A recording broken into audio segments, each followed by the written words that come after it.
the business books you've read and the buddies you've had that have had businesses, or however you've built your worldview around business to date. If it hasn't been from reading the Bible, which for many it is not, you're gonna have trepidation. Yeah. You may be reluctant, and you may feel compelled by pressure from other people. If you have faith and you believe that these things are true, that these promises are true, you will have a hard time not giving away cheerfully. If you don't believe it, if you have doubt, and if you wonder whether or not you might actually realize the blessings in this verse, you're probably going to lose some sleep. God's point is to help you get excited about the fact that you can lean in and trust God fully.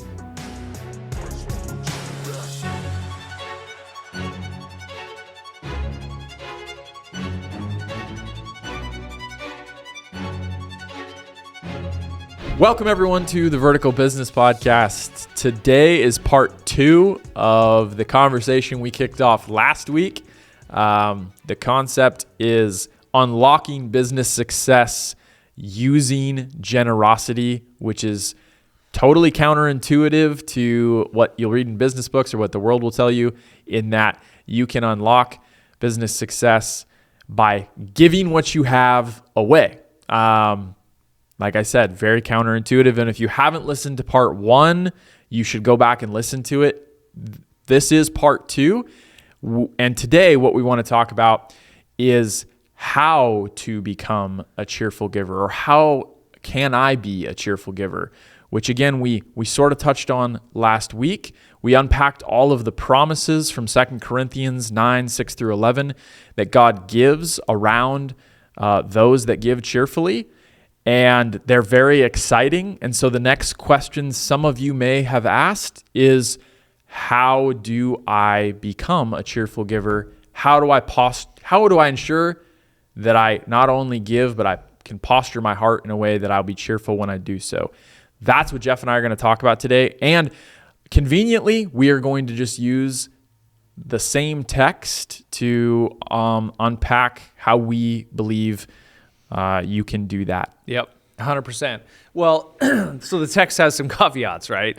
Like, one is that this unlocking this favor from God is for the purpose that you're using these resources for the advancement of the kingdom and to be generous with others, not to land on you, right? But one of the other caveats, which is why I think we wanted to talk about this today, is that God loves a cheerful giver, not someone who's, grumbling while they're doing. It's like, I'm writing this check and I'm chewing broken glass. Yeah. And I think there's just a lot of misconception around, or not misconception, but maybe a lot of confusion or just lack of experience on how do I start doing this? It feels challenging for me to give out of my business. There's trepidation, there's a lack of understanding, and that might lead to you not being a cheerful giver, right? Mm-hmm. Yeah, there's friction, and there's certainly roadblocks that exist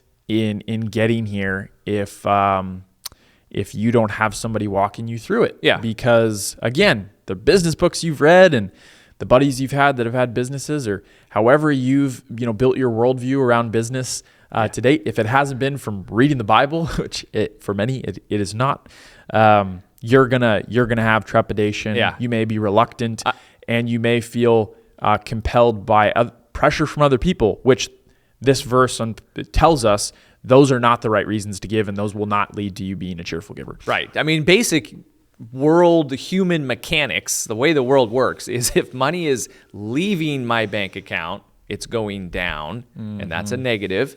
Money coming into and held onto within my bank account is a good thing, and that's how we're wired. So how do I cheerfully see my bank account go down and be happy about it, right?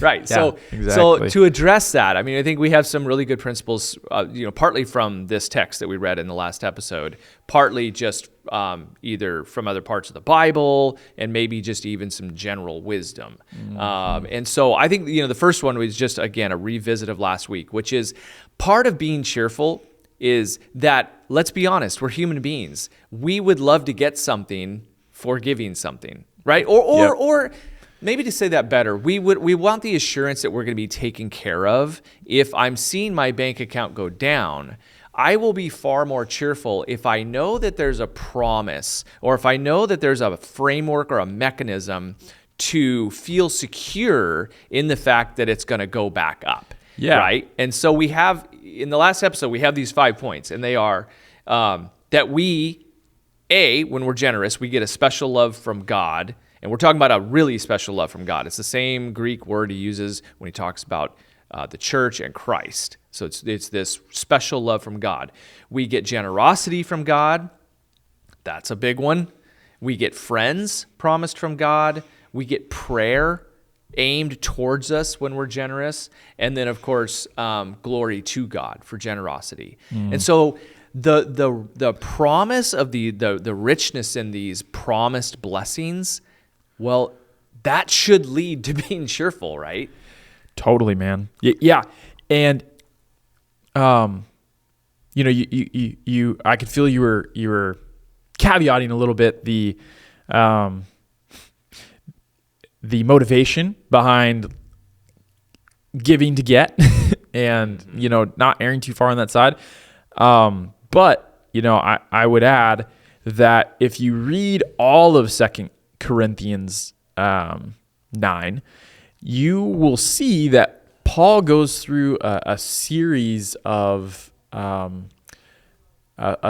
lessons for the Corinthians on why they should give. Mm-hmm. And it's pretty clear that 6 through 11, he is intentionally unpacking reasons to give that appeal to the self-interest of the giver. Right. And these things are, these promises that you just named, all 5 are incredibly exciting, and they do appeal to your self-interest.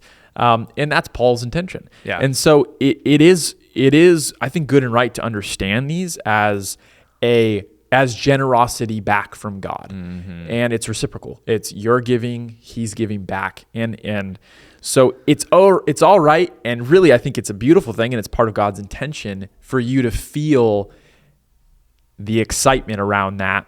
And I think God's point is to help you get excited about the fact that you can lean in and trust God fully.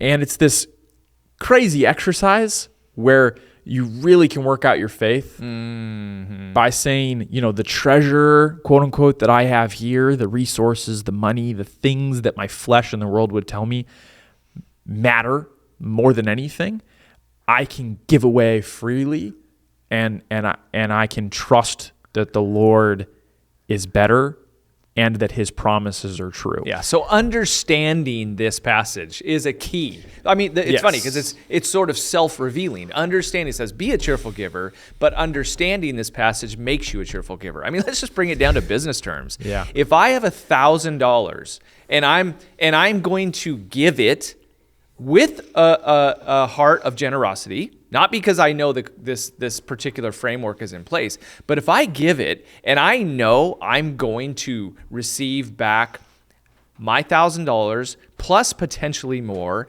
and more friends, and encouragement and excitement from others, and I'm going to be like, dude, this is like an amazing Take situation. my $1,000. Like it's like a great business transaction. I mean, if that it will make you happy, but that leads into you have to believe it, right? So there's the framework which can make you excited. It can make you cheerful, but it won't make you cheerful if you don't believe it. Yeah. So the second point, I think, is faith, right? Like if you have faith and you believe that these things are true, that these promises are true, you will have a hard time not giving away cheerfully. If you don't believe it, if you have doubt, and if you wonder whether or not you might actually realize the blessings in this verse, you're probably going to lose some sleep.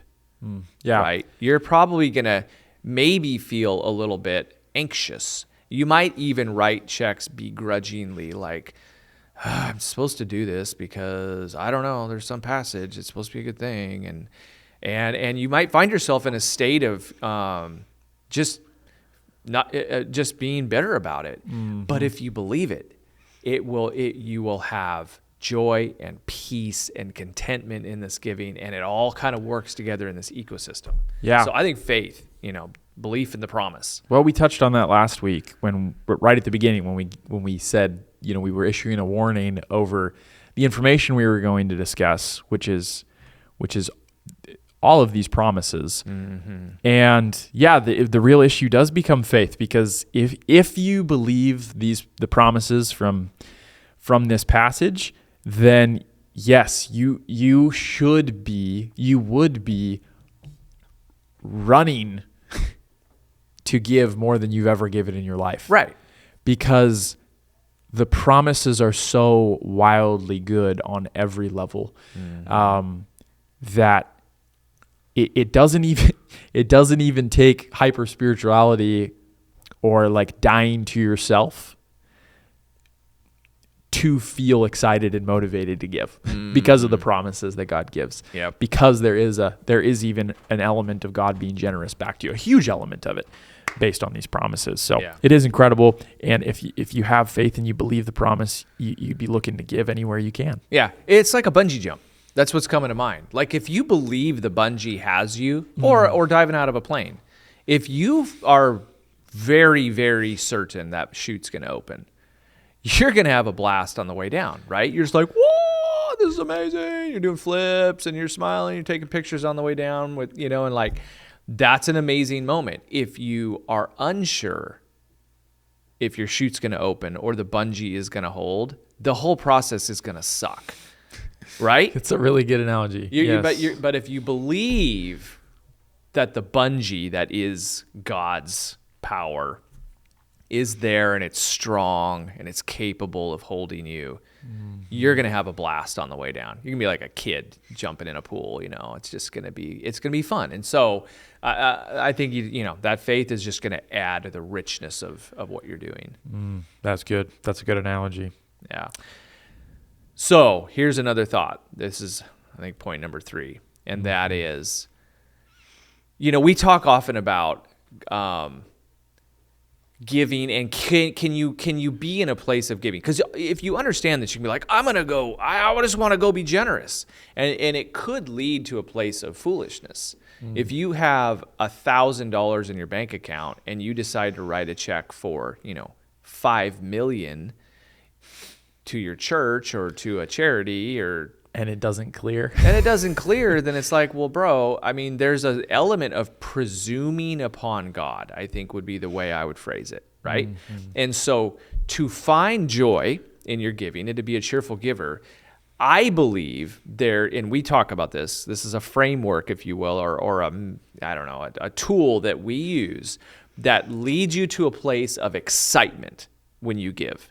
And that is, there is an intersection, if you were to plot it on a map or plot it on a XY axis, there is an intersection between faith and wisdom. And for the people who are watching this, or not watching this, you're just listening, I'm crossing my arms. There's this intersection. The two lines intersect. Two lines intersect, and that is the intersection of faith and wisdom. And what I mean by that is a good giving, a place to be in giving is you have done the work to understand your finances, put a number out that is not presumptuous, but is at the same time requires an element of faith, right? It's a faith number, but it's also a number that you may have used the wisdom side. You may have gotten there through Excel and a little bit of budgeting. Like when Becky and I first started giving, we literally used Excel and we mapped out. We said, hey,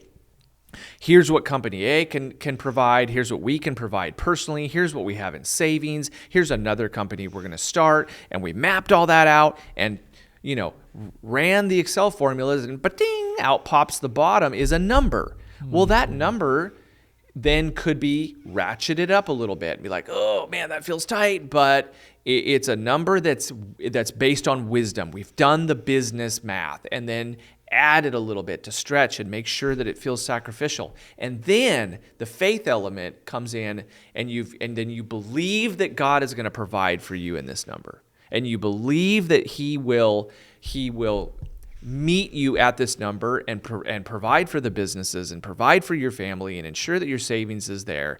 And that intersection of wisdom and faith should lead you to a number that is exhilarating to give. And you're just like, that's a place that's like, I love this number, man. Like, I feel good. I'm not losing sleep over it. It's exciting. And that's a place that you can achieve a really cheerful number. So that's what we call the sweet spot. I don't think I could unpack that any further or any better. Okay. Yeah, really good, because it can be hard, as we said, to get off the blocks and get started. And if you're at that point, you haven't given out of your business before, and you're trying to decide how to do it with wisdom or responsibly, Jeff's right. To use the sowing and the reaping analogy that Paul uses in the verse, and that I think God has him do very intentionally because it's easy to understand. You cannot sow 5 million seeds if you have 1,000 seeds. Right. So to try to do so would be foolish. Yeah. It's not going to produce anything. You could till all the ground out there, throw out 1,000 seeds. You tilled 5 million worth. Well, the harvest is going to be on the 1,000 seeds. So you can only give as much as you have. Yeah. And so there's a level of wisdom that needs to be implemented, and this exercise that Jeff's talking about, I think, is an awesome way to do it. Yeah, and if your intersection of wisdom and faith comes up with like $5, I mean, like literally, Yep, that's fine. Like, start there. Start with the number that gives you joy. Yeah. Well, Paul is talking to the Corinthians in this verse and before about the Macedonians, who in their poverty gave, and so you can imagine what they gave was very little, but it was a lot for them. And Paul is using them as an example for the Corinthians for extreme generosity. Yeah. So and it is about what you have. You never hear Paul encouraging them to go to the local loan guy, whatever that was in ancient times. Like, you don't mortgage, you don't go and do something irresponsible like take a mortgage on your house or go into debt. You never see that encouraged. I love what you just said. The seed analogy is so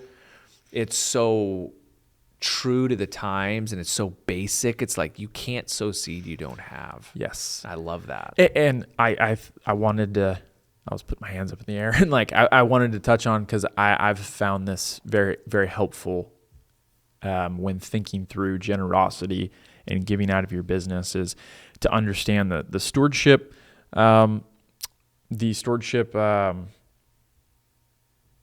parable, excuse me, and tying these together, which is knowing that God says in the Bible as well that some are given a little, some are given a lot, and God asks you to do the most with what you have, and that he will give you more to steward and to be generous with if you prove yourself with a little. Yeah. So the other temptation when the giving number that pops out at the end of the Excel exercise is $5, to think that you should wait. And I just want to encourage people about the fact that any number can be generous. The Macedonians are an example, and God is very clear that just because you have a little right now doesn't mean that God has not put you in a position to work towards becoming a cheerful giver, to believe these promises. It doesn't exclude you. It doesn't mean you need to wait. It might be just that you need to step out in faith. Yeah. When that number is small. Yeah. So. Yep. That's good. That's really good. Yeah. Yeah. Well, so what comes to mind then too, thinking about, you just said the Macedonians, and it's like, there was a passion there, right? That they had to provide support. And I think that's something critical is that you have to have something you care about, maybe even more than yourself, which I know for Americans is a very distant concept. Yes. Difficult. It's a difficult one for people. But if you have a passion for something, you're going to more easily give cheerfully to it. Hopefully, you have a passion for the church. Mm-hmm. Hopefully, you care as much about keeping the lights on in your church as you do your own home. I mean, if you get too deep theologically here, but the church is the most important institution that's ever been created on the face of the earth. You should have a passion for that. It's pretty easy to want to give to your church. But maybe you're already doing that and you want to be more generous. I've told you on many road trips to Montana or Idaho or wherever, it's like, son, get a heart for the kingdom. Mm-hmm. Oh, yeah. Remember that phrase? Oh, yeah. That's been a mantra for a very long time. Yeah. Something you've told me since I was very young. Yeah. Get a heart for the kingdom. And like that, what I mean is care about it. Care about the elements that make up your faith, the church and like the body and the advancement of the gospel. And there's all kinds of ways. If you get a heart for the kingdom, you're going to have a passion for something to give to. And when you have a passion, that will get you out of bed in the morning and make you excited to give to that thing. Totally, man. And in order to get a heart for something, like the kingdom, well, in order to get a heart for the kingdom, I should just say, I think the world is so distracting. And even if you are a Christian, you believe that there's only one person that you can get salvation from, and that's Jesus. You may not have been saved long enough, or you may just be too distracted to have thought through what you've been saved from. And I think getting a heart for the kingdom and getting a heart for people comes from spending enough time meditating on and humbling yourself about the fact that you're the worst of the sinners. Mm-hmm. Actually believing that and understanding what you've been saved from, that God saved you from that, and that it therefore should be available to other people. And so you need to get a heart for the gospel. Yep. To really have thought through your own journey to be able to care about the kingdom advancement and to care about people and people getting saved. And so part of this exercise requires you to get undistracted and to think about bigger and deeper things, which I think is good for so many reasons in business, honestly. Caring about more than the Netflix show you go back to at the end of the day after your long day at the office. Caring more about what's on social media, thinking about the people that are under your responsibility in your family, in your business, in your community, and then thinking about what you've been saved from and meditating more on that is a really helpful exercise if you're not there to get a heart for those things. So that was long-winded. I think that might be at the foundation of it all.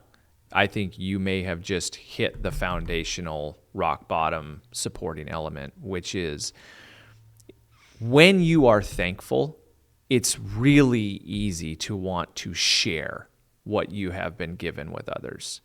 And money's just one thing in that. It could be time, it could be just your emotional energy, all those things. But when you're in a place of gratitude, it puts you also in a place of generosity. Mm-hmm. And so if you are aware of what you've been given in Christ, in being saved, the generosity of God to you, it's going to be really easy to cheerfully give it back. Hey guys, thank you for watching today's episode of the Vertical Business Podcast.